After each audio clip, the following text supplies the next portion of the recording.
special in-studio guest, Denise Gallagher. She is the mom of Dean Corey, one of the boys who unfortunately lost his life 4 years ago in the accident that killed 4 Mainland football players. We definitely thank her for coming in. I know it's kind of a tough week for you, Denise, with the anniversary of that event coming up. What are some of your thoughts now that it's been 4 years? I know you've gotten so much community support, and you had the recent paddle out event, sort of a memorial for those boys. What are some of the thoughts going through your mind this week? Well, first of all, thanks for having me. I usually would make my sidekick, Lynn Brenner, Casey's mom, come with me, but her son has a football game today, so she left me on my own, which is probably the first time that's happened in 4 years. I would say someone sent me the other day on Facebook an article about how to deal with grief, and it had something, basically a metaphor of a shipwreck. In the beginning, 100-foot waves, keep on pounding you. You can't breathe. You don't know where you're going. And then days, months, years later, the waves maybe aren't so high. They're not pounding you. They're coming, but just not with, they're further apart. And you can breathe a little. And you can see beyond the horizon. And you can see the faces. And the faces I see are my family and this community. I don't know what I would do without them. They truly are our saviors, our guardian angels. We have our angels above, and there are angels here, this community. I have to say it's been nonstop. It's a constant. These people show up at our houses with flowers. They call us in the weirdest times when you think, you're having a normal day, and then how did they know I needed a little support today? This community is unbelievable for us, and whether it's a paddle out or it's, a walk or a bench, or somebody leaves flowers at Dino's bench. I noticed on my way here, there were more flowers today than there were yesterday. And I can't tell you what that means to all of our families. Well, I saw on Facebook, John Brenner posted how somebody had gone out to, I guess there's a memorial tree in Northfield for his son, Casey, and somebody had put a bunch of flowers on the tree and just little stuff like that goes on that without, you guys in the immediate families actually even knowing about it. Or knowing who did it. Right. And that's the beauty of it. It's just to make us smile. And, we're like everybody else until this accident happened. And that kind of put us, we're a family. This community is a family. And I know the day that happened was, I think it was the day after the accident. We had a vigil at the high school. It's the first day that we were all together as a community, and I remember being walked into the weight room. I don't remember how we got there, and seeing these football players, and they're just staring at us, and they look so sad. And the teacher and me, and the mom and me, I couldn't stand it. I had Coach Coffey was speaking. Sister Connie was speaking, who's another one of our guardian angels. We don't even know where she came from, but she's by our side all the time. And I looked at them and I said, boys, we're going to get through this. We're going to get through this together. We are family forever. And that's when it truly started. Family forever signs came out. This idea of one family, one school, one community. This tragedy, and it was a tragedy, turned this community into such a family, and that is, for me, for us, I believe, the families, that's our savior. Right. Something great came out of it. We're talking with Denise Gallagher, who is the mom of Dean Corey, one of the boys who was unfortunately killed in the car accident for the Mainland football players 4 years ago. You talked about the paddle out event, which happened a couple weeks ago. I was out there. I was very impressed with not only the number of people that were out there, but just all the different age groups. You had little kids, you had grandparents, and everybody. It really felt to me like, it has been 4 years, and, like I wrote in my column in the last edition of Glory Days magazine, you just hope every year there's a few more smiles, a few less tears. And did it kind of feel like that to you? It definitely felt like that to me. The first time it happened was just days, again, after the accident. I didn't even know what a paddle out was. They kept on putting me in a car and taking us wherever we were going. And we did that because we know the community was looking for us. If we could be strong, then they can be strong. And that's why we do these things, because I do believe it brings smiles to their faces. It helps them. We see the smiles in their faces. Lynn Brenner and I, from the first paddle out, she and I were the only moms there that year. And it was sad, but we got out on that ocean, and I've never done anything like that before. And it was the most peaceful, serene experience. And I mean, you have to remember, our sons died 2 days before. Right. And it was such comfort to see this. It was beautiful. From the kids making, or not just kids, everybody making a circle out there, to the shore where hundreds of people were lined up. And then each year, it's more smiles, and we're greeting each other with smiles and hugs, and people are sitting there all day, and some of them are having picnics before we get there, and it's beautiful. It's a good day. That's what those boys would want. They wouldn't want us to be sad. They would want us to be together and happy. And you have some older boys, correct?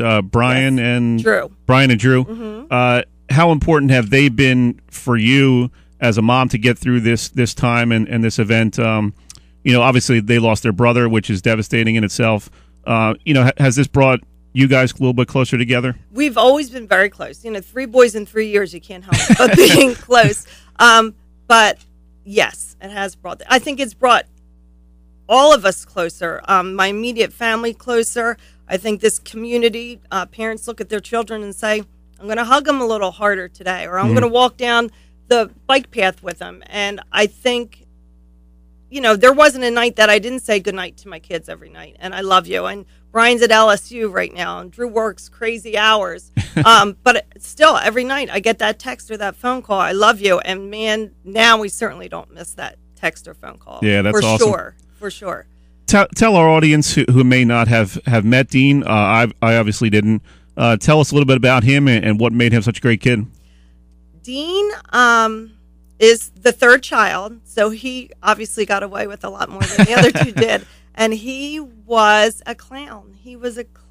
And he had these beautiful, mischievous eyes that you just never knew what he was up to. But he was one of those good kids. You couldn't get mad at him. You couldn't.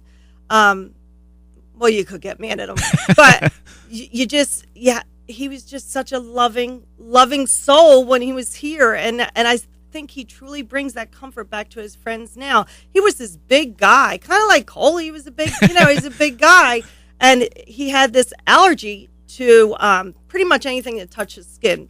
Any kind of bug, he hated bugs. Here's this big kid, and he hated bugs. So he liked ladybugs because they didn't bother him. Right.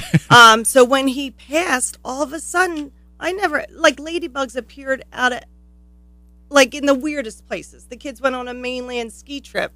And one of his good friends who used to sit with,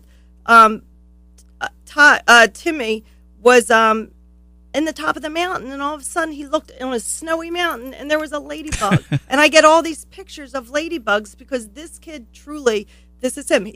His essence is he'll come through. You can't ignore Dino. You couldn't ignore him when he was here, and you can't ignore him while he's gone because he makes his presence known. And that was his personality. He always made us smile. He always did funny things. He was always the jokester. I knew that he would be my kid. I got my first principal call, and it was Dr. Phipp at Northfield. He started a food fight, which he finally owned up to years afterwards. Oh boy! But you got to watch out for the youngest one in the family, right? He was. I hate to say it, he was a mama's boy. He never liked to sleep out, except at his one best friend Kyle Beatty's house, which is where he slept the night before the accident. That's the only other place he would sleep. He wanted to be home. He wanted to be with me. He was my protector. I mean, not that I needed protecting, but he was my baby, and he was always by my side. And I was very, very, very, very close to Dean. What's the funniest thing he ever did? Well, it's funny because after he passed, one of his art teachers came to me. I was at Mainland for an undeniable function. That was real big after the boys passed. Mm-hmm. And she said, "I have something to give you," and it's typical Dean. And it was a portrait for art class. They took 2 apples, and they were supposed to make a painting of these apples.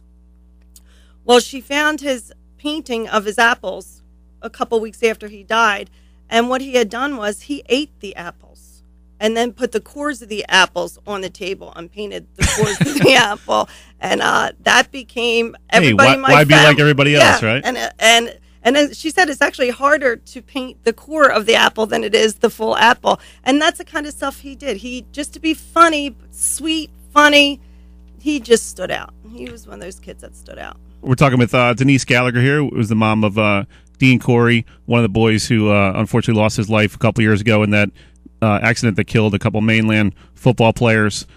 This week was the anniversary, August 20th. I know there's been a lot of interaction on Facebook and stuff. Does that ever get overwhelming, or is it something you welcome where you get to connect with all these people? And, you know, it's hard for people. We want to comfort those who are going through this, but there is a little bit of an awkward feeling of, you know, what are you going to say to somebody who's been through something like that? Nothing you say can be enough. What's your feeling towards all that, and is it kind of helpful for you to interact through these social media platforms? I didn't have a Facebook account until the boys passed. Really? And so many people were trying to get a hold of us, and I'm like, one of the kids set it up for me, and it was overwhelming at first. I wanted to answer every single person, anybody that sent anything. I wanted to send a thank you note to, and unfortunately, because this was such a large tragedy, it's hard to get back to everybody. But I'm just one of those people that kind of has to, so it can be overwhelming to me. Just this week, I didn't sleep. I don't think I went to bed before 3 o'clock this morning because I truly try and answer everyone, whether it's, you know, putting a little emoji, you know, a green heart, just to let them know I did read it. I did read it, and I thank you. And then last night I did write something just so I could cover my bases in case I missed someone, to let everybody know we do appreciate it. Classic teacher, right? You got to cover all the bases. I do. I because I don't know what I would do without the community, my friends, my family, strangers. I don't know what I would do without them, and I hope they realize how much we all appreciate them. I think they do. Yeah, I'm sure everyone does. And like I said, you know, what you try to reach out and offer some sort of comforting word or whatever. You know, we know as people who haven't gone through it that there's not much we can say to really help you guys out. But, you know, I'm sure it feels comforting to know that there are so many people out there that are thinking about you guys. And the one thing I can say, and just people do feel awkward, I would say we do love to hear our boys' names. We love to hear the memories. That's what keeps them alive in our lives. We loved, and you see smiles with their names. It wasn't like that in the beginning. It was rough, and now we're seeing more smiles, and we want to hear about them, and we want to, you know, I was watching YouTube videos of tributes last night, and, really? And it's beautiful. It's beautiful, and so don't hesitate to talk about our boys in front of us. We want to hear about them, and I think anybody who loses someone, you want to hear about them, whether they were 15 years old or 80 years old. Yeah, we need to keep them alive in our lives every day. Yeah, I mean, I lost both my parents when I was in my early 20s, and it's definitely a tough thing to get through. But as time goes by, for every one sad memory, maybe 2 or 3 happy memories kind of replace that. Yes. Is that kind of how it feels like the tide is turning a little bit in that direction? Yeah, it's like those waves are when they hit, and you don't know when they're going to hit. I'm a teacher. I teach high school, and I see 15-year-old boys every day. And every once in a while, somebody will say, Dino's mantra was "No worries, Hakuna Matata," and somebody every once in a while will say that to me. And depending on the situation, I'll either smile and say, thanks, I needed that today, or go in the bathroom and cry my eyes out. It depends on the situation. But crying is great too, because it's still feeling, and you need that feeling there. So, sure, yeah. Yeah, it's a part of life. I mean, hopefully this isn't a part of most people's lives, losing a child, but I can tell you, we still need to feel them constantly, and we have. Well, I think it really has had an effect on the Mainland Regional High School students. Obviously last year with Ashling Cook, that was another tragedy. And, I talked to a lot of guys in the baseball team throughout the last couple of years. And one thing that struck me is when I was talking to Nick Drobinik one time, he said the kids in this school, because of everything they've gone through, they're a little less apt to maybe bully somebody or whatever. There's more of a family kindness. Feeling in the school, and they understand they're only here for a couple of years, and they want to make it sort of a real family atmosphere in that school. Do you see that how much that has changed over the last couple of years? Absolutely has changed over the last couple of years. It's all about we're responsible for each other.